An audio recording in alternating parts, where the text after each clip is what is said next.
Okay, so I just had a pretty big realization. I have a very strong love-hate relationship with pre-written modules.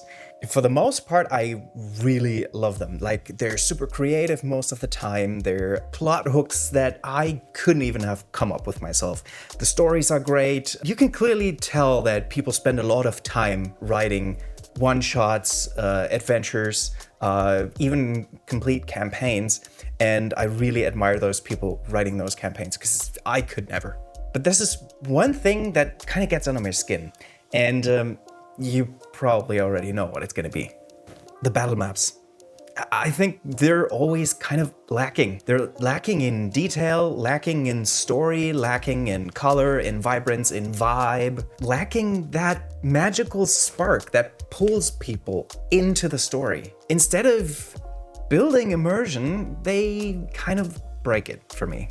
And honestly, I think that's super frustrating. Now, I'm not trying to shit on people making battle maps for the modules. I understand making a module is a task of its own. And also, there have been exceptions. Like, there's actual, real good battle maps. Hold on a second. All right, and yes, I'm sitting on the floor, by the way, as I so often do.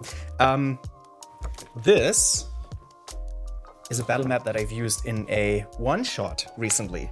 This is not a map that I made. I'm not that good. But it shows a very good point. It has a lot of detail, and this is one of the rare exceptions where I think this is really good. And let me explain why. So this battle map has a bunch of stuff that most of the other battle maps don't really have. And I think custom battle maps can fix those problems. Because even with big names like Wizards of the Coast or other publishers, they generally, the maps they give you, they are kind of bare bones at best. They kind of make me realize that I'm sitting at a table just rolling dice. They don't pull me into the story. There's not enough detail, there's not enough mood, vibe. It just, I don't know, there's a disconnect for me. And so I wanted to get to the point what I think this battle map, this does so much better than 99% of the other battle maps that are out there. And it's also the point why I think you should make your own battle maps. Point number 1. A generic battle map makes an encounter kind of uninteresting, bland, disconnected, and in the worst case, forgettable. And that's not what I want my encounters to be. I love these things. I love encounters. And I think they are a great storytelling tool to help you pull your players into the story. There's so much more going on that you can tell inside of an encounter, inside of a battle map, that helps players draw into the story. Like, you can enhance a story just by making a good battle map or having a good battle map. Like, okay, picture a mansion, a room in that mansion. Now, you could just sketch this out, pretty basic, with like markers on a white gridded paper, and it would work. Yeah, sure. But also, it doesn't really help tell the vibe. Like, you as the DM have to do so much more to keep that image alive that you are trying to build. And I think the battle map can actually help with that, because when you put that gridded paper down and people are like, okay, so there's a door, there are some walls, there's maybe a rug, like, that doesn't really help tell an enticing story. Especially if, for example, that room is completely turned over, right? So picture the mansion room turned rage room, right? Completely, everything is scattered, everything is destroyed, there's debris everywhere. That tells a story. It's much more complicated to keep that image up if you don't have the battle map to support it. Like, for example, you could convey a message of what that person would be that would normally be living inside that room, right? If you put like a ton of very cool, detailed little things in corners, you can make it look like usually pristine and then it was destroyed. Or you could make it look like it was always kind of like a messy thing because someone didn't bother to clean up their room and then somebody rushed in and destroyed everything. Those are things that you can, like, subtle details that can set the whole vibe for the scene. So I think that could really flavor the encounter. And that can happen in any scene. That can happen in a forest scene, in a swamp, in a dungeon. It doesn't really matter. But those details make a lot of difference.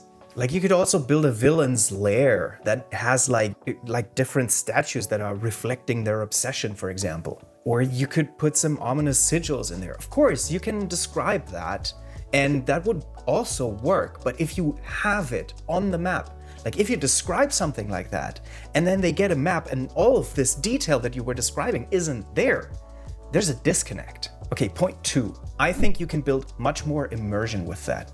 Because for me, when a battle map comes out and it's a white paper with some lines that were quickly sketched on it, for me, it kind of breaks the immersion. It just, like I said, it makes me feel like I'm sitting at a table rolling dice. It doesn't pull me into the story as much. For example, if you have a cool blood moon, you could play with the colors of the map and tint the entire map red. That would help so much in telling that story.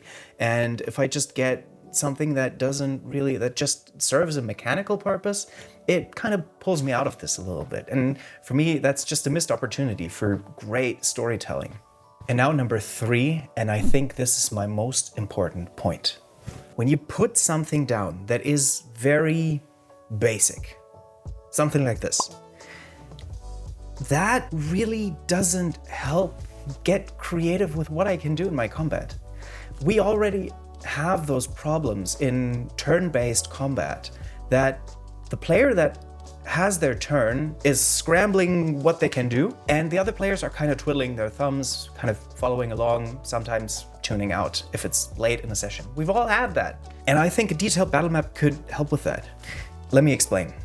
I've had a couple of instances where I had very basic battle maps, and the players kind of tuned out very quickly because they didn't have much to look at.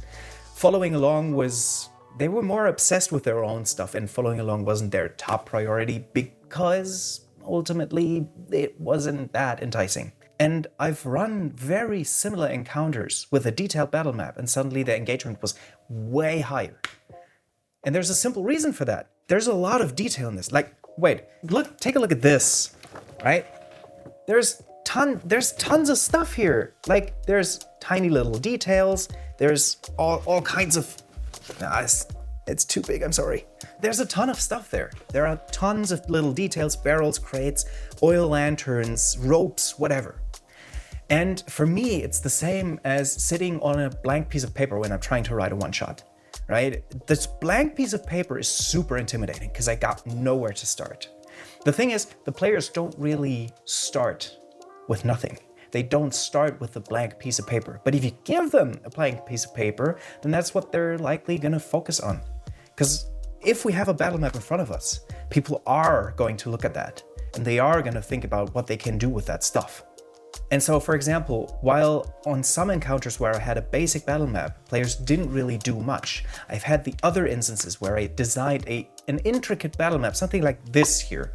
This wasn't a super important encounter, but it was one of the best that we ever had, and the level of detail was the reason. Suddenly, my players were looking for different things in the environment that they could interact with. Like, for example, think about, we had a battle on kind of a small hill with slopes on the side, right? The enemies were rushing up, and the characters were at the top, and they were fighting from there and trying to survive. Now, with a basic battle map, there wouldn't have been much to do other than, hey, is there a tree or a bush I can hide behind to gain a surprise attack? But what I did do was I put scatter terrain across that. And there were like barrels, crates, whatever. And suddenly, one of my players had the idea of taking one of those barrels and rolling it down the hill, just to slow the enemies down so they can pick them off one by one and not have to deal with all the enemies at once. And that gave them a crucial advantage in winning that fight. Or I could think about something else. Like, for example, let's say we're in a dungeon and they're fighting a mass of zombies, right? And someone would be swinging their club at the enemies and kind of like, oh yeah, it's getting a little bit tricky. We need to get away. And if I had a bland battle map, they would be like, okay, now we got to find a way to get out. That's cool. But what is even better, I think, is if you have like a bunch of scattered terrain and there's an oil lantern in the corner. Suddenly, someone could take their club and swing it at the oil lantern, breaking the lamp, spilling the oil everywhere, setting a line on fire on the floor, which makes it harder for enemies to pass and follow, which suddenly gives them a huge advantage in getting away. And those little details, it might not seem like much, but placing an oil lantern on the side or placing a barrel somewhere, when you're creating the battle map, it doesn't need to be like, oh, I can give them like tactical advantage. Sometimes I'm just throwing stuff down. But the players get so creative when they see this stuff that I think it takes the encounters just to a whole different level. And for me, that makes all the difference. Suddenly, the environment is not only a place where they're at, it's a tool, something that they can use to turn the tides in a very, very dramatic way. And for me, that just adds to the story, which is ultimately what I'm looking for in my games.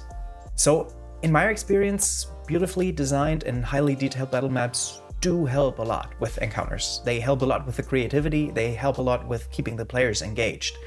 And ultimately, I think that's a win. So obviously, you know, I feel very passionately about battle maps because it's the whole reason I started my app project. Those first battle maps that were highly detailed, they were done with Dungeon Draft back in the day, but they gave me the feeling that I needed to make more battle maps and more tailored battle maps, especially because most modules don't come with battle maps for all the different scenes that we have, and I wanted that. I wanted to have detailed battle maps. Sometimes I go into more detail, sometimes I try to get it out as quickly as I can, but for the most part, I think it's a good idea, even for random encounters, to have a detailed battle map. Now, you don't need to make them yourself. There are great creators out there that you can take the battle maps from, and I highly recommend that if you don't have the time. But if you have the time, maybe you want to check out Dungeon Draft or MapMe, the tool that I'm creating, which is an iPad app that you can use to create your own battle maps on the go wherever you are. And maybe give it a shot. Let me know what you think. Let me know if it changes the encounters for you, because it certainly did for me. So thank you so much for watching, and I'll catch you in the next one. Peace.